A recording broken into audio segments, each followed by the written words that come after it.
I really, really appreciate the opportunity to be here today. And the rough outline of my talk is climate change science, impacts, and responses. And so I'm going to invite your questions as we go along. I'm an academic, so it pains me that your handout does not have citations.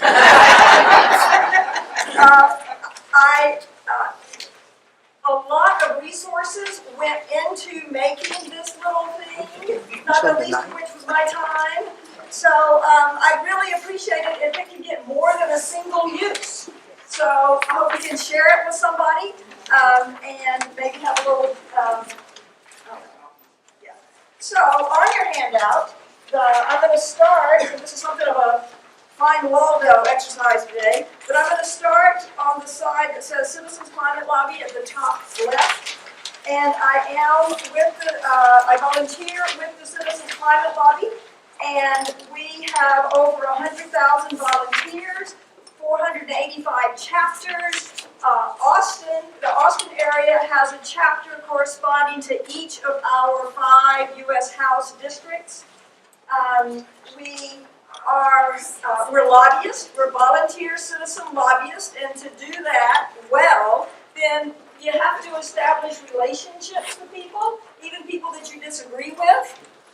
And so we go into congressional offices with open ears, listening respectfully, trying to find some common values that we can build on.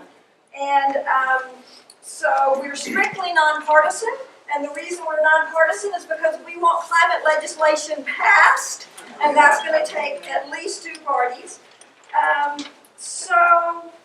Our solution to climate change is democracy. The CCL has been a real gift to me as an opportunity to deal with my considerable angst around climate change, and then throw in the amazingly energetic, positive volunteers, other CCL members. And I'm going to ask them, if you're here with the CCL today, would you please stand, just so the rest of you can know. Thank you. I'm going to leave at 11:30 promptly to go back to a class at SU. So these folks maybe will be here, and if you want to talk with them about the CCL, that'd be great. So, and we invite you to join us in the CCL. We lobby in district, and the little picture there is 1,300 of us in June. June is our national lobby day, and we have a 2-day conference that prepares us to lobby, and then we spend a day in over 500 congressional offices in teams. And so it's a wonderful experience, and we have had some successes, one of which, the main one, will be the last thing that I talk with you about today. So we are building political will for a livable world, and so there. So I want to do just a little bit on basic science, and that is the greenhouse effect. That greenhouse gases in the atmosphere act as a blanket to trap the sun's heat. And life on Earth requires this warming, but now we're getting too much of a good thing. The principal greenhouse gas is what? Carbon dioxide, which is a molecule, 1 carbon, 2 oxygens. And the main source of CO2 is what? Burning fossil fuels, coal, oil, and natural gas. So, when did someone first demonstrate that heated carbon dioxide, when did someone first demonstrate that carbon dioxide causes the air to warm? 100 years ago or more. The typical audience misses by about a century. So the picture there now below our solution to climate change is democracy. I put Eunice Foote first. She published a paper in 1856 where she described the lab work that she had done to demonstrate that CO2 warms the air. She was pretty much lost in history until, what a surprise, until 2011. Instead, John Tyndall is typically credited, and that's a drawing of his apparatus. And the point is, this is not new science. This is well-established science going back to 1856. Does the Earth have a natural cycle of global warming and cooling? Yes, thank you. And so now go up to the top right of the page, and the purple graph shows over 800,000 years, so that's what's on the horizontal axis, 800,000 years, the natural fluctuation of CO2 in the atmosphere. So that's a measure of atmospheric concentration of CO2, and you can see that From ice cores, I'm guessing. yes, from ice cores, you can see that going up and down, and the top graph shows the corresponding temperature across those 8 years. So there's a very apparent relationship with more CO2 in the atmosphere, warmer temperatures, less CO2 in the atmosphere, cooler temperatures. But what's not natural is the big spike in CO2 in that bottom graph, where it says today. That's over, and again, the scale here is hundreds of thousands of years. So today, beginning about 1750, it's just shot straight up. And that has to do with the Industrial Revolution and the burning of coal, and then oil, and then natural gas. The last time that CO2 was as high in the atmosphere as it is today was about 3 million years ago. It was warm enough that we had a whole bunch less ice on the planet, and the sea level rises were about 65 feet higher than they are today. So this is why we're concerned. It takes the Earth is a big system with a lot of inertias in it. It takes the Earth a while to catch up, but we can expect, we're experiencing and can expect more warming. When was the hottest year on record? Last year. Not last year. 2011. 2016. Thank you. Appreciate your efforts. So when were the 5 hottest years on record? The last 5. This one is not quite as obvious. When were the hottest 20 years on record? In the last 22. So we're getting warmer. The impacts you're familiar with. I drew this list from the Union for Concerned Scientists, but impacts, rising seas and increased coastal flooding, longer and more dangerous wildfire seasons, more destructive hurricanes, more frequent and intense heat waves, costly and growing health impacts, increase in extreme weather events, heavier precipitation and flooding, more severe droughts, melting ice, and the destruction of marine ecosystems. So something that I've just learned lately is we've got this extra heat. A lot of it's in the atmosphere. A lot of it goes into the ocean. So the ocean is absorbing a good bit of the heat. Take a guess. How much of the extra heat is getting caught by the ocean instead of the air?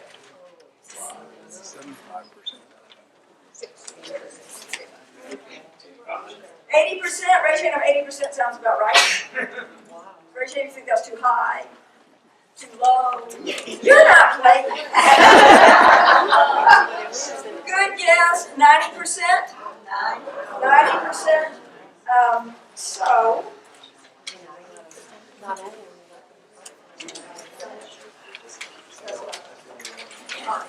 So impacts. It's been easy, and I definitely fell into this myself of thinking that the climate change impacts were later and somewhere else. That's changing. That has changed. So what do you know about the 100th meridian? And that's the map below those two graphs that you were just looking at. So the 100th meridian is there on the map of the United States. Anybody got any associations with the 100th meridian? What do you know, Ann? Well, that's the line east of which you don't need irrigation for agriculture and west of which you do. Thank you. So, I didn't know that, but it is a climate boundary, and it was first observed by John Wesley Powell. Raise your hand if you've ever heard of John Wesley Powell. What do you know? What's your association? Grand Canyon. All right, so he did go down explore the Grand Canyon, and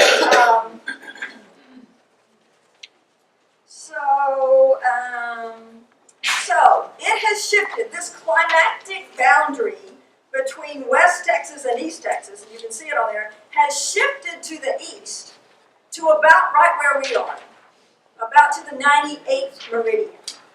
And so it's continuing to move east.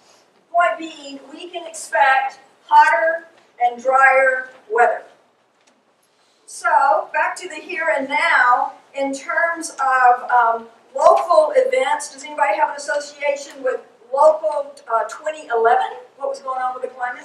That was the extreme drought. 117 people died that year related to that weather. There were 30,000 fires in Texas in 2011, and the big one was in, thank you, that covered 34,000 acres, 1,645 homes were lost. 2015 got an association with a climate event. Where?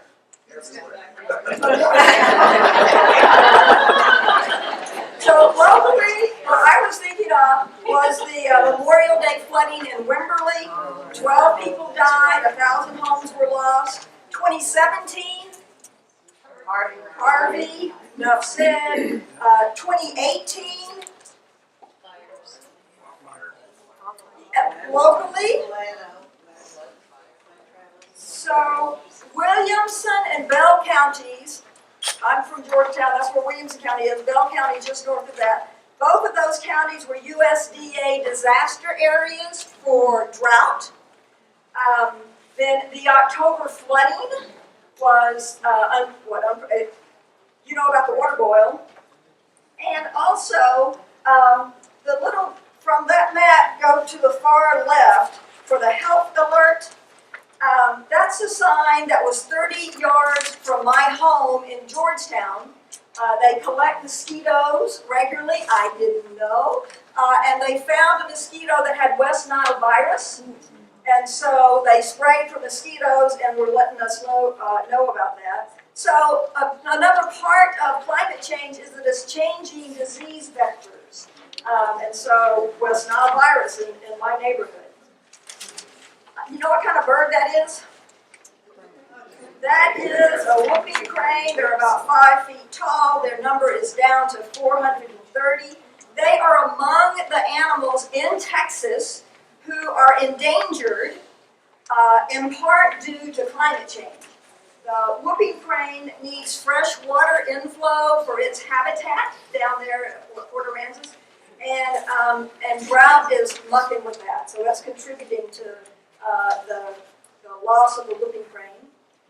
Texas, so looking forward, Texas mid-century, 106 days each year above 95 degrees. Nearly 8,000 heat fatalities each year. A 39% decrease in corn crops. And millions more in damages along the coast associated with sea level rise. Why the Department of Defense emblem?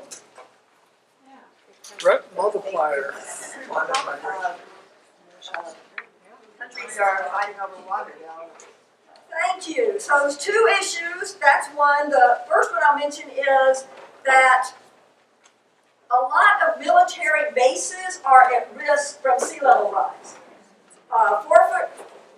Virginia, I've seen written in the paper a number of times, if you got a naval base and sea level rise, and your infrastructure isn't built to what it now needs to be built to.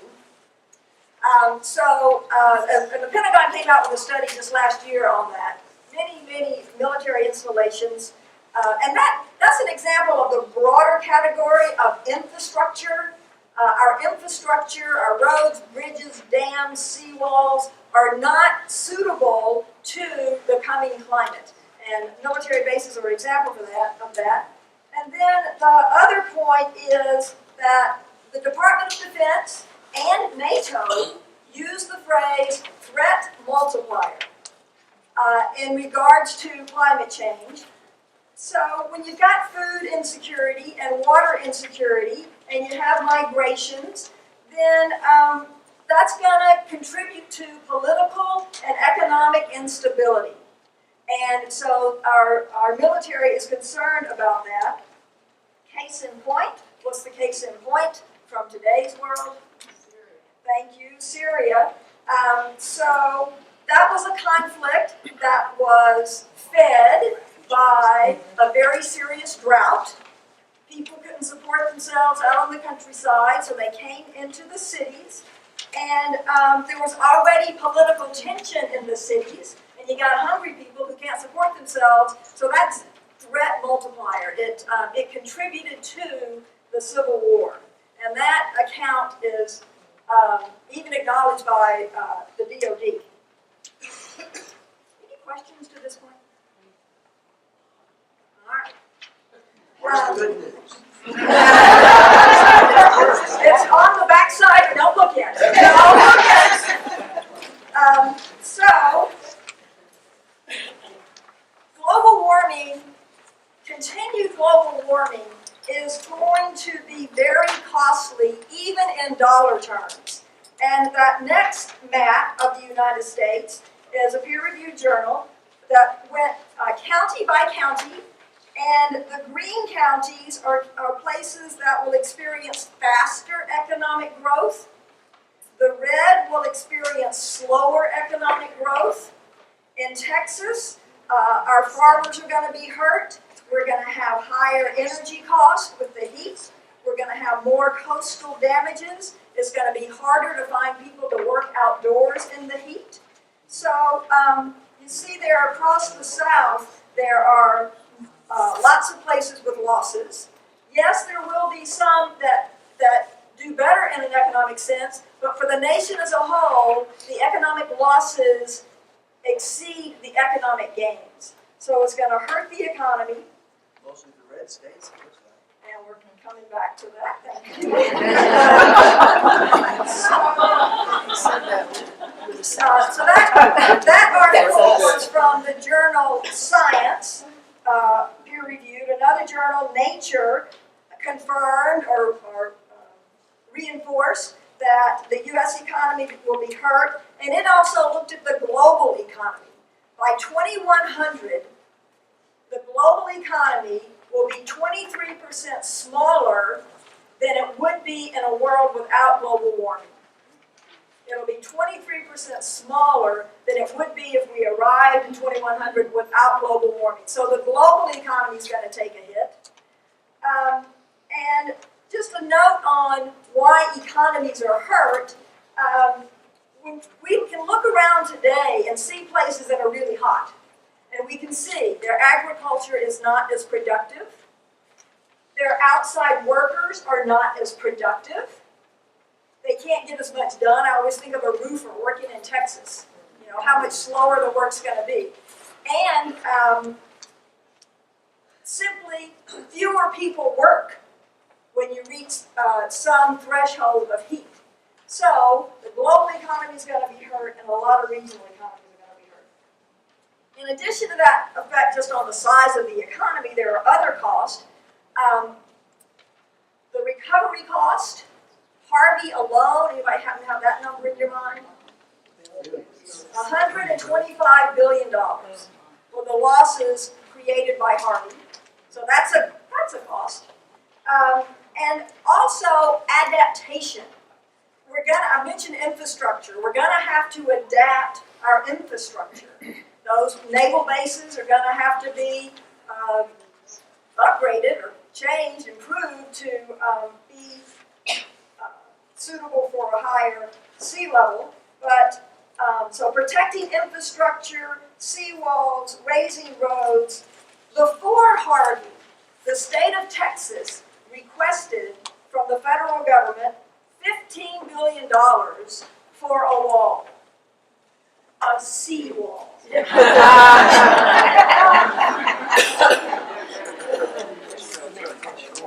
All right.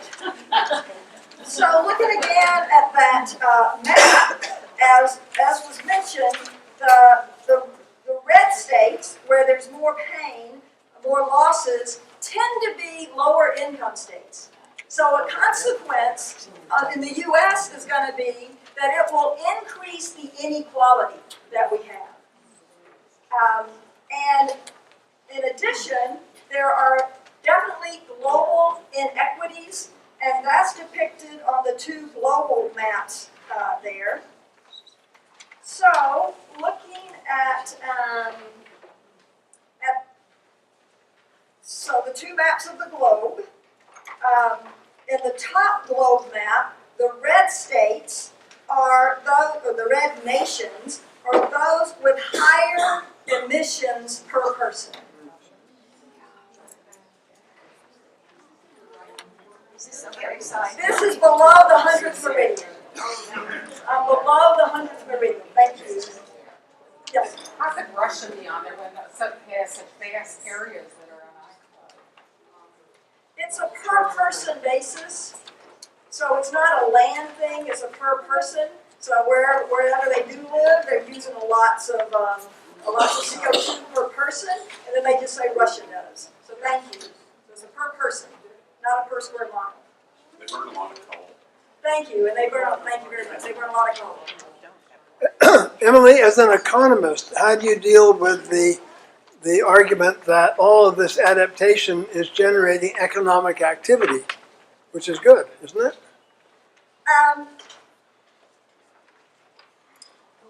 Well, okay. 2 points. It's, yes, I would rather us be spending it on healthcare and burning more hospitals rather than building seawalls to protect it from sea level rise. So in that regard, I'd rather us not have to use our resources in that way. Just from the thing that you mentioned, it does create jobs.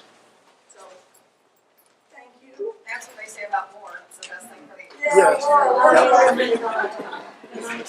right. we don't want to do it just mama. So the red nations are high emissions, greenhouse gas emissions per person. Below that, the red, like in Africa, are the most vulnerable places. And so, as the heading between them says, those who contribute the least to greenhouse gases, which is the green, the blue in the top graph, will be most impacted by climate change, which is the red in the bottom. And this study, when they're talking about vulnerability, they're looking at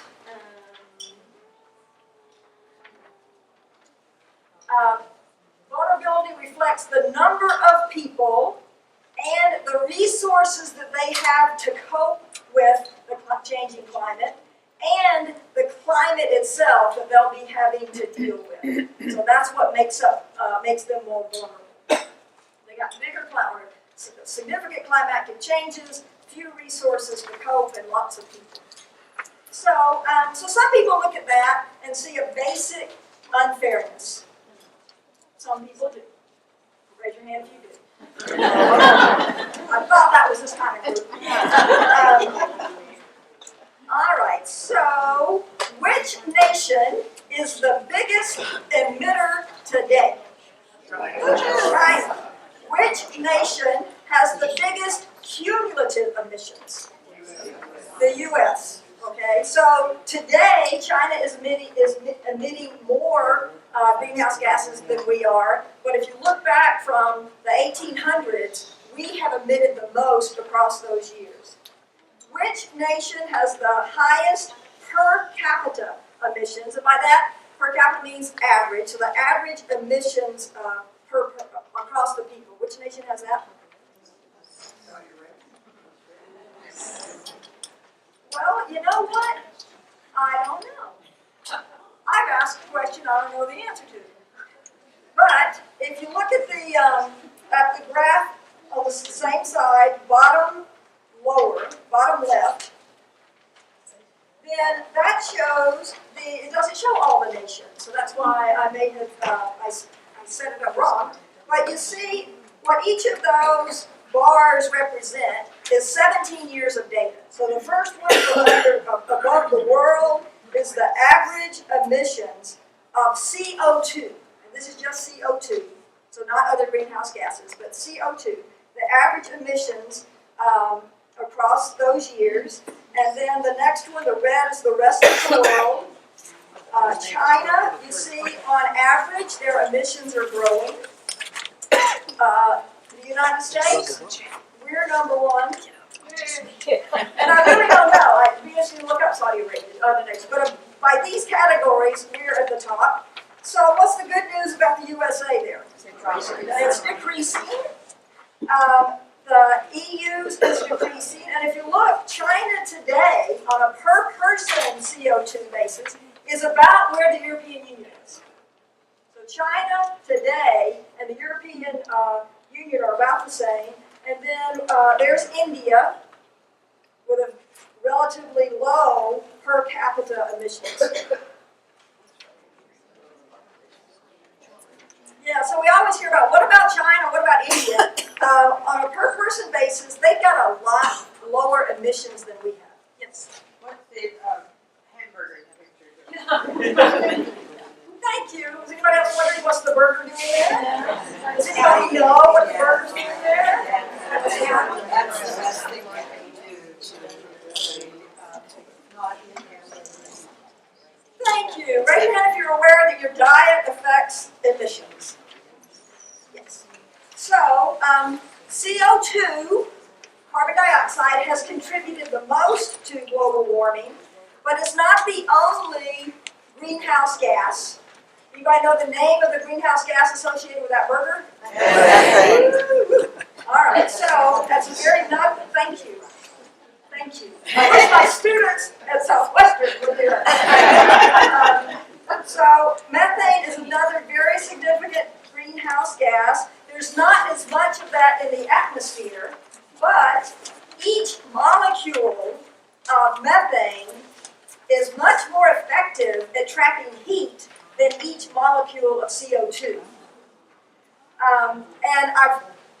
These numbers, numbers. I've typically said for molecule by molecule, methane is 30 times more effective at holding heat. I had a source yesterday that said it was 80 times more effective. I don't know, but it's a lot more effective at containing heat than is CO2. So, Do you have any numbers about the methane that's being released by the thawing permafrost in Russia? I do not have those numbers, but it is a big concern because permafrost in Russia, permafrost in Alaska has a lot of methane in it, and when that thaws, the methane is released, and so a big concern. Thank you. And we do know that atmospheric levels of methane are rising. Is that naturally occurring methane? The permafrost naturally sequestered methane. Now, I don't know where that methane came from, but it's been there as long as it's part of the permafrost. So if your question is, it's not methane that has been absorbed recently by the permafrost. It's been there, but it's been held there, which is the good news from the climate change. All right. So what about beef gives us methane? Okay, what about cows give us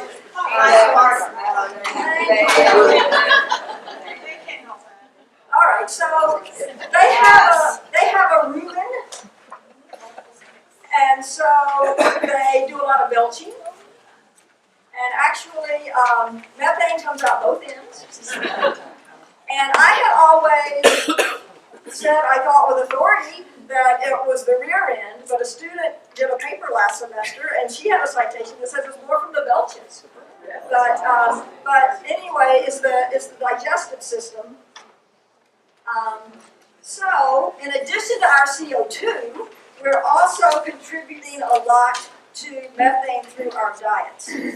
Now, this is just fun. This thing right here, and I did get it from a peer-reviewed article, so there. But I've been asked, Emily, what are the most effective things I can do as an individual to reduce my emissions?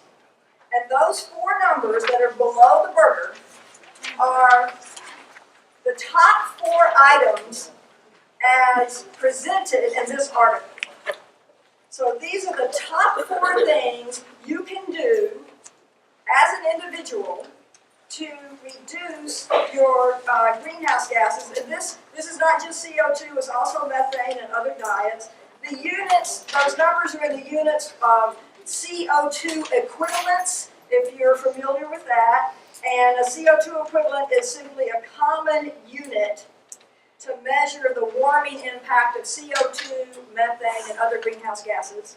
So for our purposes, again, what are the top four things we, in a developed nation, can do to reduce our global warming emissions?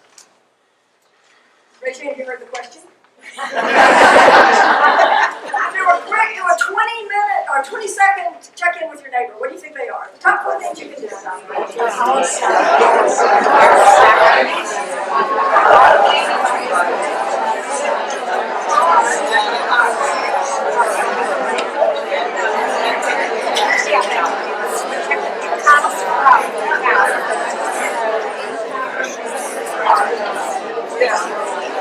Okay, what's happening? Raise your hand if beef is on your list. All right, thank you. Eat, and this article said no meat. No meat, and that is the bottom one. That's the 0.8. So what's more impactful than cutting all meat out of your diet? Flying. All right, there you go. So the second number from the bottom, 1.6. Electric car. I'm doubting my order of these two, but what I have in my notes, so we'll go with that. One round trip transatlantic flight per year. So instead of just saying less flying, they got more specific. So one less, and you can adjust that to if you do any flying, sort of what the comparable is. So what's above that? The 2.4. And cars. And the best in category for cars is car free. What's the top number?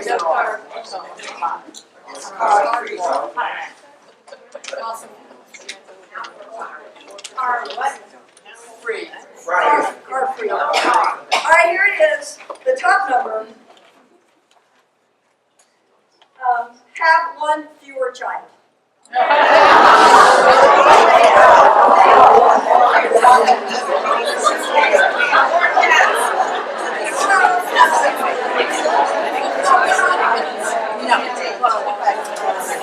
Yes. I would say this group can comply with that. I will offer this.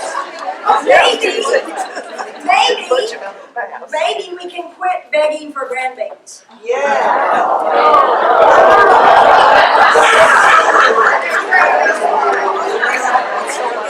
Okay, yes.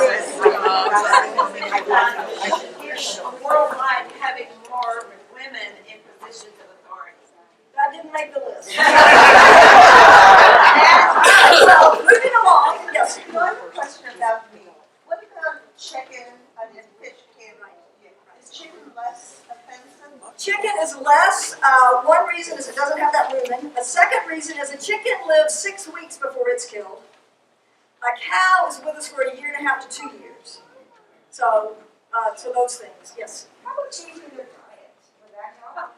It does. The cow that is range fed is, I think I got this right, is better than a cow that is grain fed. So there's less emissions for them. Yeah, but cow's still a bad idea from the climate change. So cut back on your beef. And dairy? And dairy. Yep. Yep. They live forever. Okay.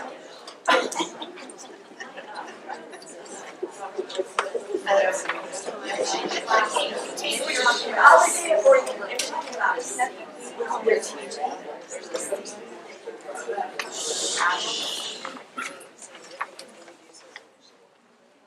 So talking about feeding seaweed to cows to reduce their emissions, I know nothing of that. All right. So, all right.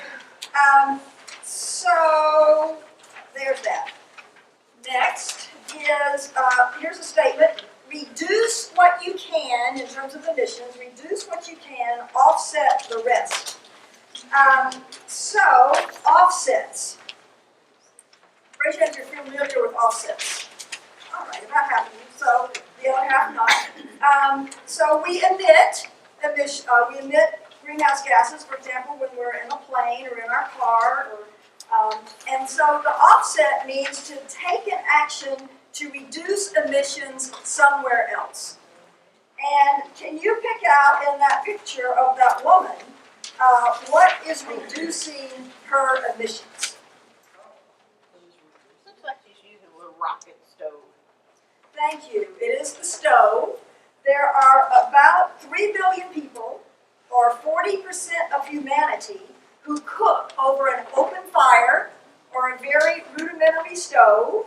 It's unhealthy for them to breathe the air, and there's lots of emissions. Maybe 4% of global emissions come from these more, I'm going to say, primitive ways of cooking.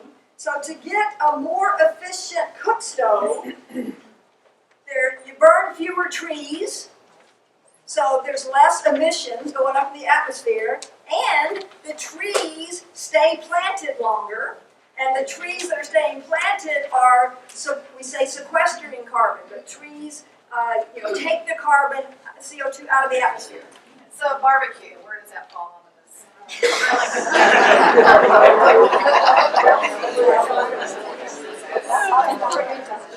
Emily, can you give a show of hands of the ones who drive zero emission or hybrid vehicles? I'm just curious.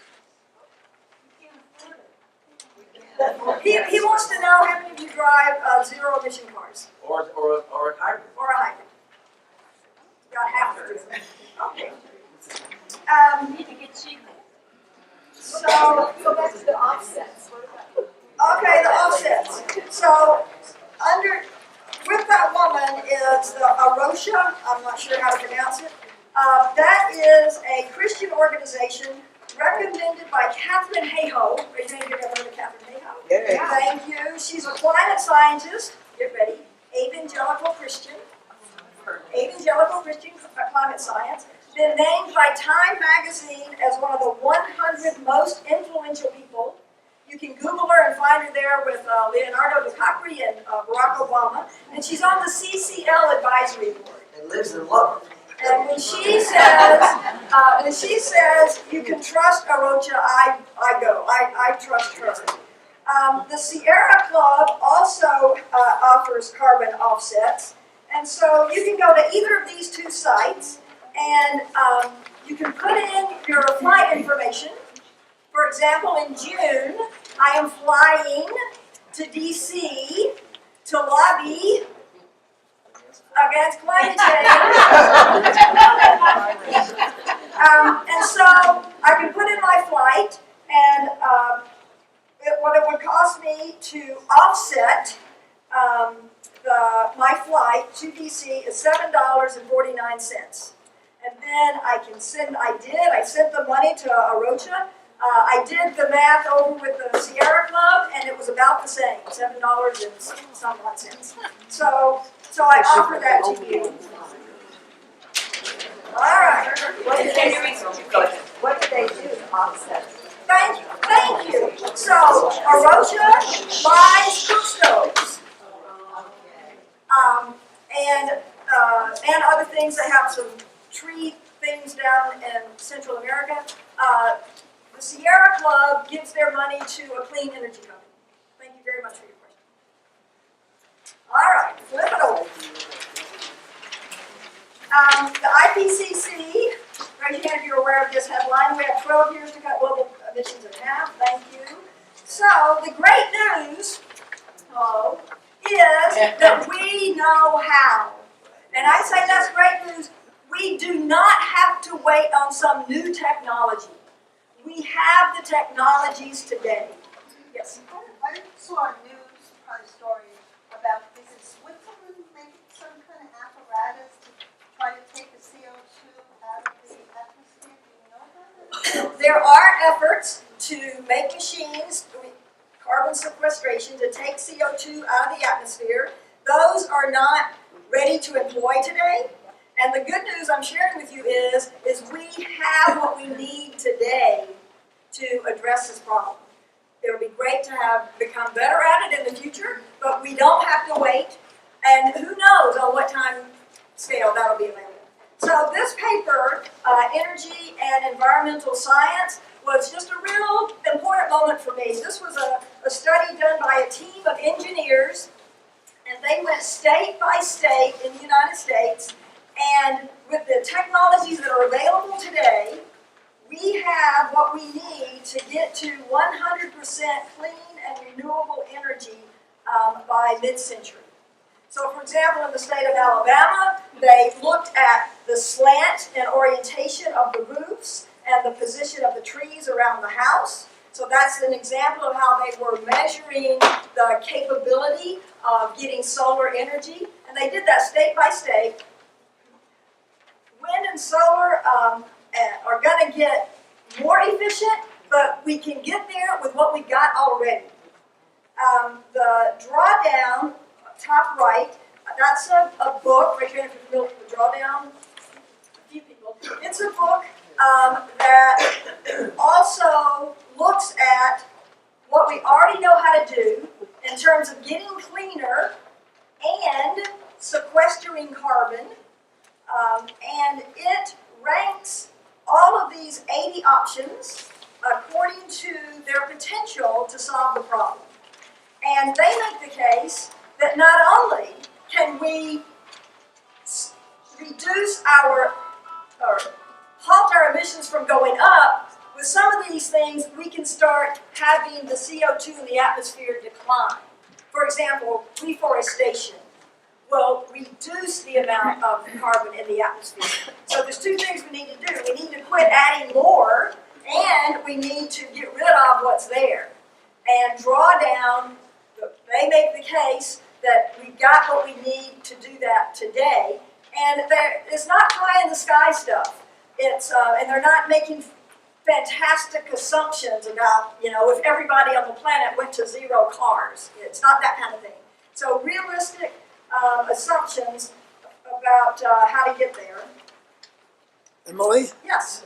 remember number 6 in the drawdown ranking? No. Educating girls. Thank you. And number 21 is cook stoves. So, by the way, that IPCC, we have 12 years to cut global emissions in half. In the CCL and in our lives, we're talking about climate change. For you personally, when you see we have 12 years to cut emissions in half, does that encourage you? Because for some people, the urgency encourages action. For other people, it shuts them down. They throw up their hands. And both of those are valid. I'm just being curious about you. And it's always incumbent on us to try to communicate the best we can. But when you personally hear that, does that encourage you to do more? Raise your hand. Okay, that's most of the people in the room. Okay then, I'm glad I told that to you. Basic economics. So raise your hand if you took an economics course. Raise your hand if you just love that course.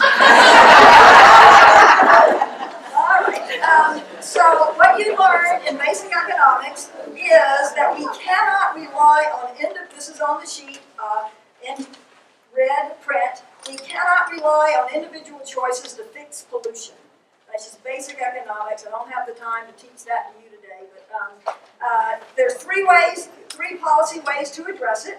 One is through regulation, and so that's the Clean Power Plan of President Obama was through the EPA. That was a regulatory approach. It was issued in 2015.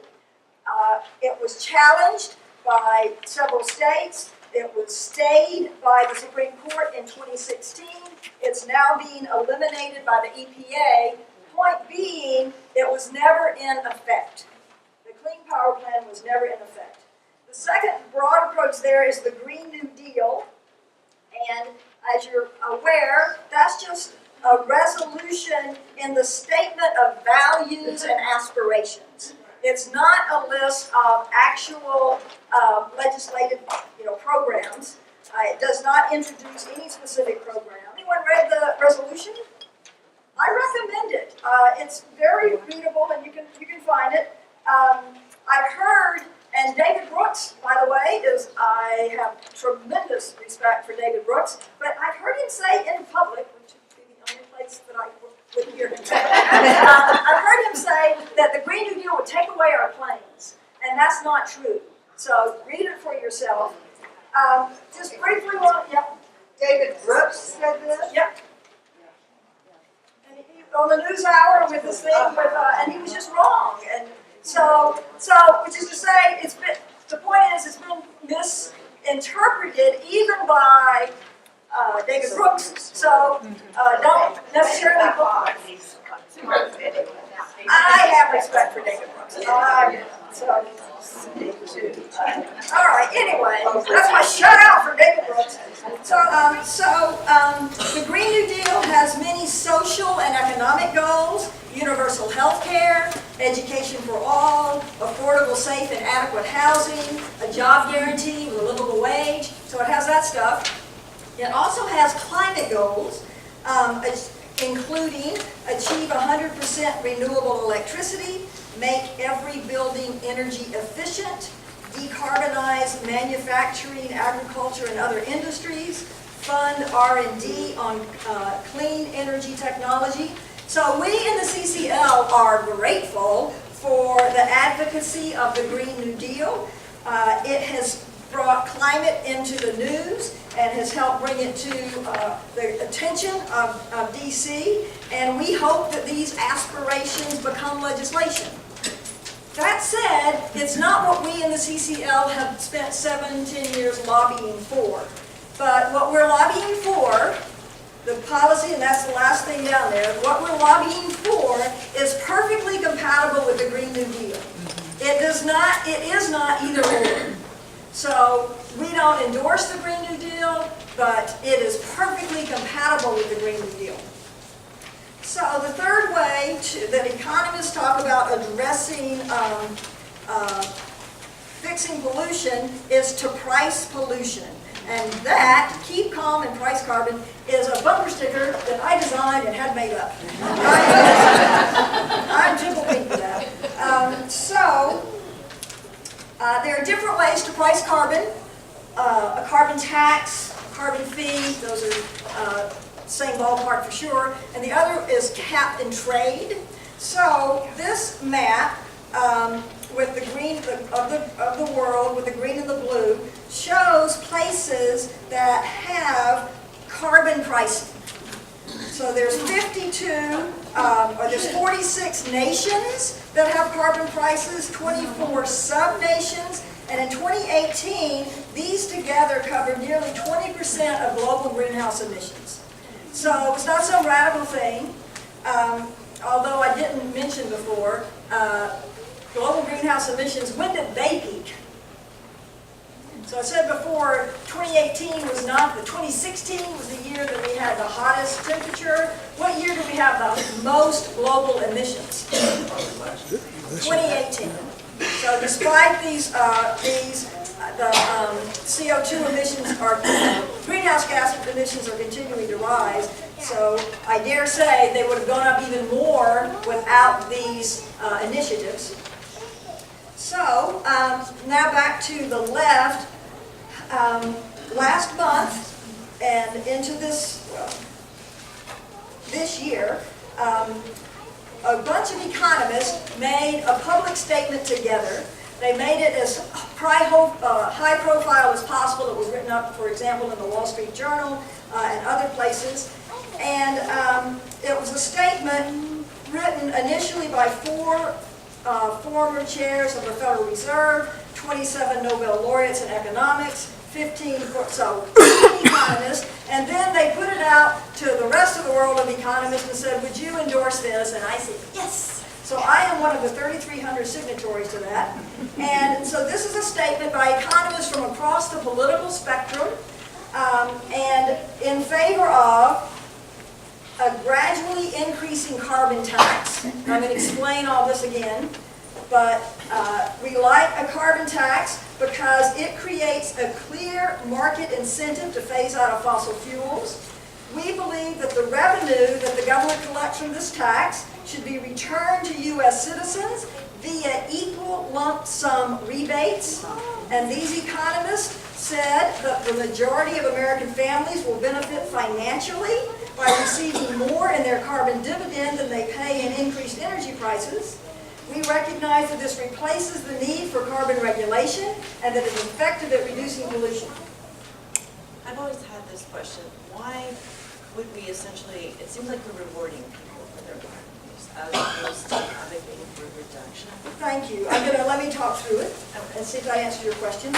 So, the good news is that H.R. 763, the Energy Innovation and Carbon Dividend Act, the big brown swat there, has been introduced. That's the balloons. It's legislation that's been introduced on a bipartisan basis in the U.S. House. So it's essentially what the economists said they liked, and what I would like to do now is explain how this thing works. All right? So here we go. So, start on the left. At the point of extraction, oil, gas, and fossil fuel companies will pay according to how much CO2 is emitted when their product is burned. So we know that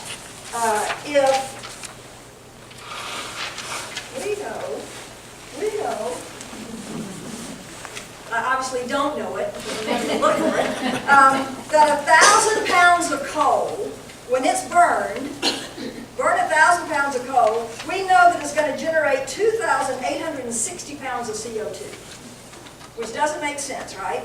Except that when the carbon grabs hold of oxygen that's in the atmosphere, and that's why the weight of the pollution is more than the weight of the coal in the first place. Isn't that interesting? I just learned that one, which is why I had to share. So, we know when that coal, oil, and natural gas is brought out of the earth, how much pollution is going to be emitted when it burns.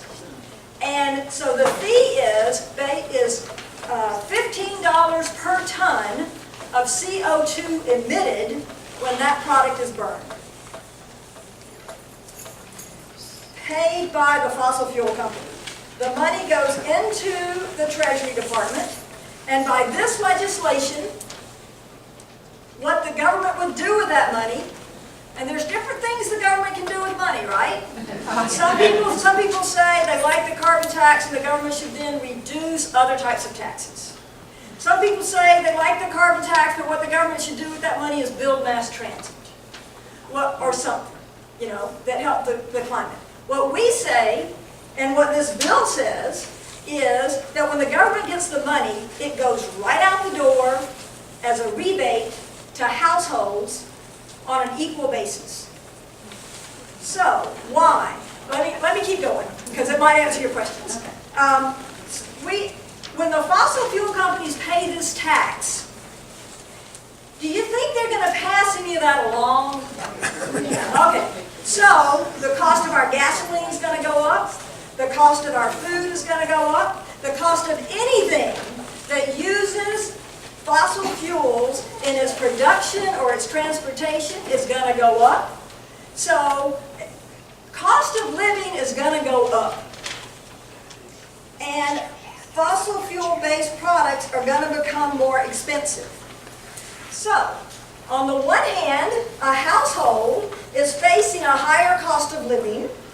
On the other hand, a household is getting a dividend or a rebate on a monthly basis. Which one of those do you hope to be bigger? You want the rebate to be bigger. And for the majority of households, that is the case. It's especially true for low-income and middle-income people. So to think about that, high-income people are still going to have a lot of fossil fuel-based products in their budget. They're going to continue to fly. They're going to continue to heat big homes. They're going to continue just to buy more stuff. So the rebate or the dividend is not going to fully offset their increase in cost of living. But for something like 80% of the people at the bottom, the dividend will be bigger. So it actually increases the purchasing power for the nation as a whole. Products that can avoid, so if a producer can avoid using fossil fuels in their production, like instead of buying electricity that comes from natural gas or coal, if they install solar panels, that's a way to avoid having that higher cost of your energy. So that's the beauty of this. It incentivizes everybody, individuals, organizations, firms, it encourages everybody to get cleaner. Fossil fuel gets priced out of the market. That's the point. So, questions about that part? Okay, Okay. first of all, fossil fuels get priced out of the market. How can you expect fossil fuel companies to not use their deep pockets to pay politicians to vote against that? Thank you. What we need, Barack Obama is on tape saying we will not get climate legislation from the top down. It's got to come from the bottom up. So it's incumbent on us to do everything we can to eliminate or to offset that. And by the way, when we're done today, you're going to be invited to fill out a little constituent form that goes to your 2 senators and House member expressing your concern about climate change. Up in my district, we have set the goal of having 1,000 constituent forms, and it breaks my heart that none of yours are going to go home with me. But they can use them here. So there's that. Yes? I don't understand the rebate thing. If you give households money, okay, wouldn't they just go out and start buying the gasoline because they've gotten extra money to offset the higher cost? People with a lot of money will do that, but we all have the incentive to get cleaner. So I can continue to pay more and more and more at the pump, or I can get a more fuel-efficient car and avoid that. And keep the money. So it incentivizes, yes. And I didn't mention it, but according to this legislation, the fee starts off at $15 per ton of CO2. In year 2, it goes up by another $10. In year 3, it goes up by another $10. So it gradually rises. So the good news is that initial $15 per ton is not a huge hit. So it's not going to throw the economy into, it's not going to provide a big shock to the economy. Everybody is in the legislation. It increases by 10 years. Everybody knows. People can plan. When you're deciding on your next car, you can have that in mind. Firms can have it in mind when they're doing their planning. So it's predictable increase that allows time to adjust. It incentivizes everybody. If you're if you can come up with a new, cleaner way to produce a product or to live your life, you've got the financial reward to do it. Yes? I see here under the list of HR 763, Yep. bipartisan. Yes. It has bipartisan sponsorship. Who is that? That is,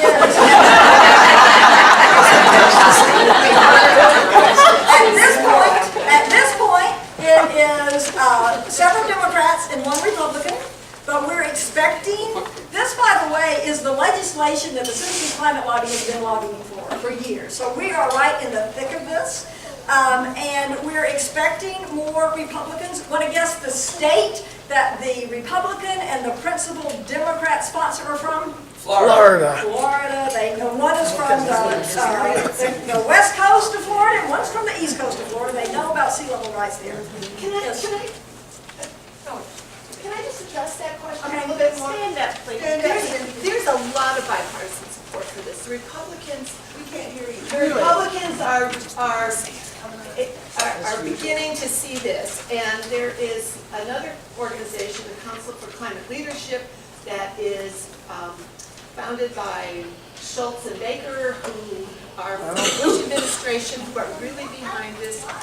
Senator Bob Inglis is really behind this with a group called Republic EN, which is appealing to a lot of young Republicans. Surveys show that conservatives who are under the age of 30-something are really behind this kind of thing.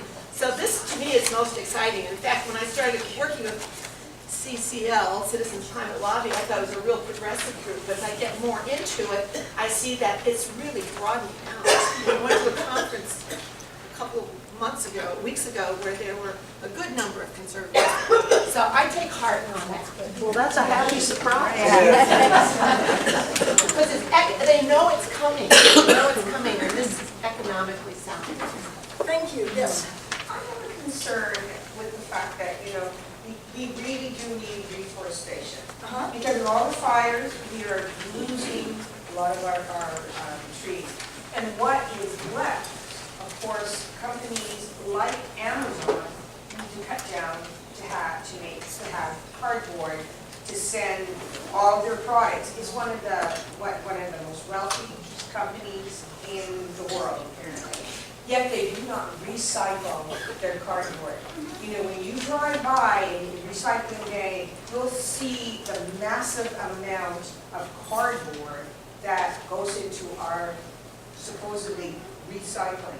How much do they use? They need to be lobbied that they have to, by law, reuse their cardboard. And I think it's a shame that Bezos can make so much money, and look what's happening to climate. So, Is that happening? the CCL, we say we have a laser focus on this legislation.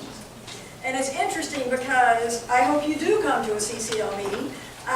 When people walk into CCL meetings, there are so many important climate-related issues, and the CCL focuses and has focused our attention on this. And we are, which is not to say that's not important. I'm just saying, as a CCL organization, we have been lobbying this particular legislation and are really, really, really happy that it has been introduced.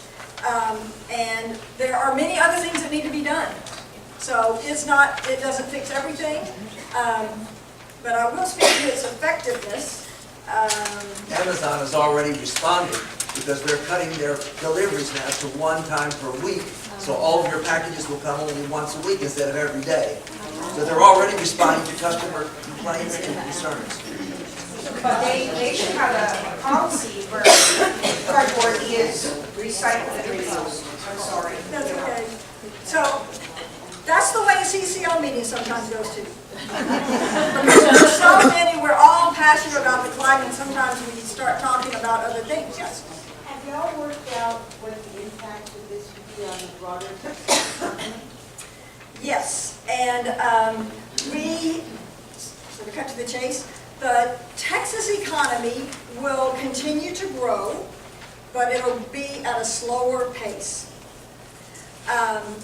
They're short-term, and this is not from the CCL national group, but we've got some local people who are working on this, so that's my source. But there's, which coal, oil, or natural gas, who's going to be hurt most quickly? Coal.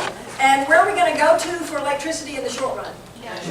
So there's thinking and some evidence that in the short run, natural gas will be helped, and that will help Texas. The point is over a course of decades, is to squeeze all that stuff out. But over the many years, it would, yes. I was just going to say, as an aside, if you want to talk about this later, I'd even come back in an entirely separate talk and tell you why I think this would be great legislation specifically for Texas. Okay, thank you. Yes. I love this legislation, and I love the balloons and everything else, but my concern is with the left hand. I'm in the middle of reading Dark Money, and I cannot see these companies complying with paying this money. I just can't see it happening. Well, there's fraud. Is there any fraud in the U.S. tax system? Oh, of course. But basically, I mean, particularly compared to other countries, we do pretty good at paying our taxes. We know because they're already reporting how much product they're bringing out of the planet. So that information's there, and so then we just apply the tax. So it is incumbent on companies paying their taxes, but they don't want to get caught not paying their taxes. Yeah. At least it's worth noting that at least publicly, the major oil companies are on record in favor of a carbon tax.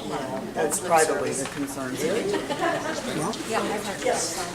Is there legislation in the Senate that mentions this? Thank you. And the lame duck, it was introduced in the House and the Senate. The senator, the Republican senator, was Jeff Flake. So he's no longer in the Senate. So we are looking for, and we're expecting, hoping, I don't know what the right word is, by the time we arrive there in June, that it will have been introduced in a bipartisan way in the Senate. So we're working on that. Yes. Is there any future or role for nuclear power in this? This would favor nuclear power because it doesn't have emissions. Right.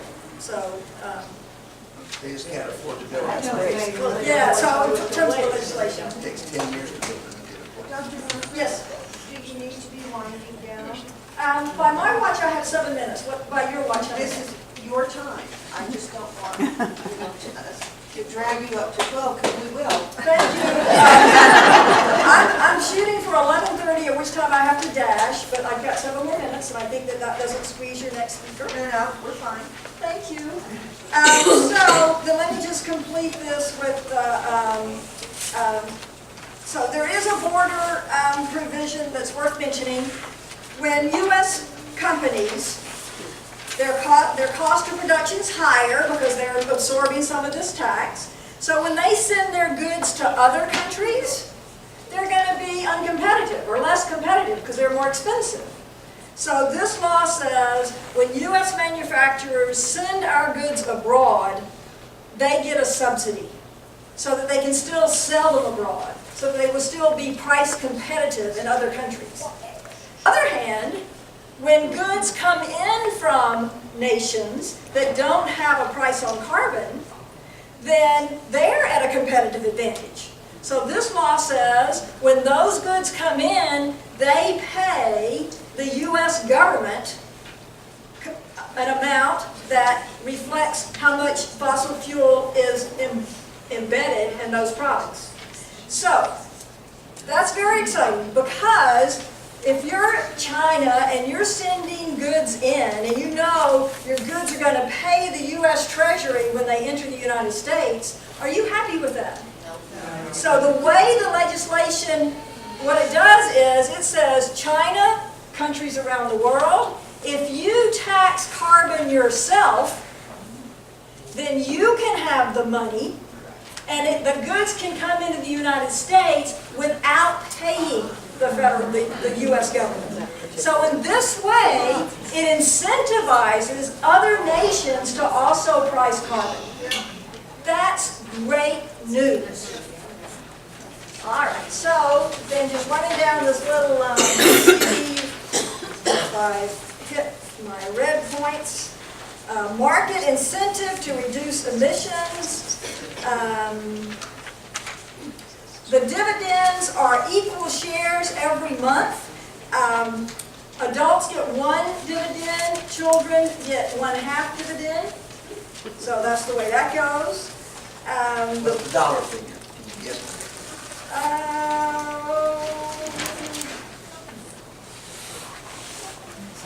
I'll see it on this paper in just a moment. So, effective, I'm going to get to that, thank you. Effective, this is much more, by the studies that have been done by Princeton, by different groups, much more effective than Obama's Clean Power Plan would have been. Emissions will be down by 40% within 12 years, down 90% by 1250, so it's effective. Creates jobs and increases GDP.